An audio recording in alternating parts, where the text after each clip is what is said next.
In the D.C. newsroom for National Public Radio, which is the central hub for NPR's coverage of politics and news, it just came out that they have amongst their staff 87 registered Democrats in their editorial positions and 0 Republicans.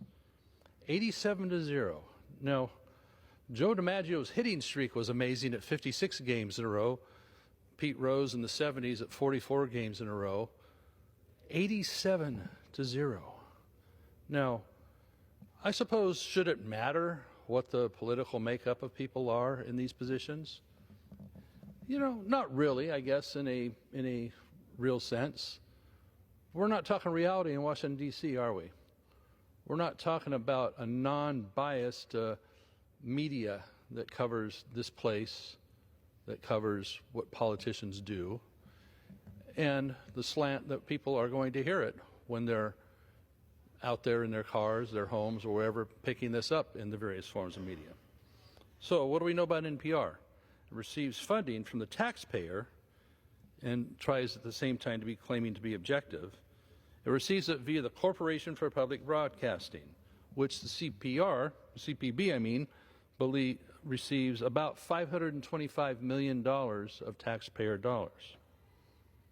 About 50% of their funding. The other half comes from corporate donations, the same corporations that Democrats love to say evil things about, but oftentimes these days are doing bad things. So it's pretty hard to figure out where they're coming from.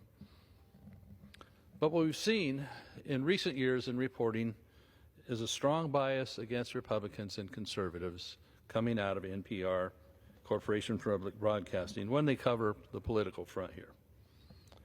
The bias against anything that's not a far-left view is clear.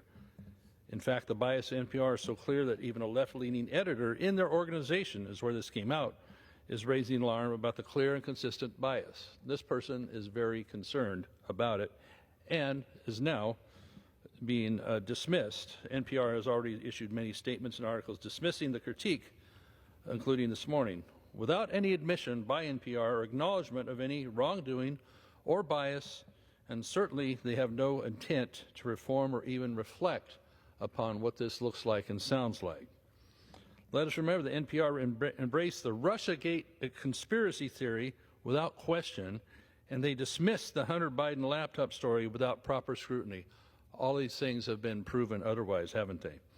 They also have NPR actively working to dismiss and attack information about the true origins of the COVID-19 virus, as well as the early treatments could have probably saved and helped many lives when they dismissed ivermectin and other forms, instead calling it horse paste, when as recently as 2015 it won a Nobel Prize for the amazing work they did with ivermectin.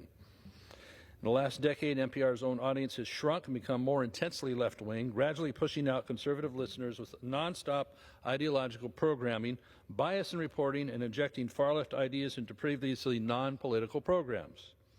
So it's not just that quirky little radio station you hear in a musty bookstore or at a used record store or something like that. It's taken a really hard twist to the left. They claim to be neutral in a public platform to consider all things and consider all perspectives, but unfortunately it isn't that way anymore. They're desperately burning up their own credibility to try and keep up with the demands of the far left in its ranks that continue to shift farther and farther left. That's what this person on their organization came out and said. For 25 years, they have lost the American people with this shift. Pretty sad. So perhaps instead of calling it National Public Radio, it should be called National Progressive Radio, the term Democrats on the far left use for themselves. Though I've never really seen where the word progress fits in with some of the programs and ideals coming from the so-called progressives. NPR being funded by taxpayer dollars is a serious betrayal of the public trust.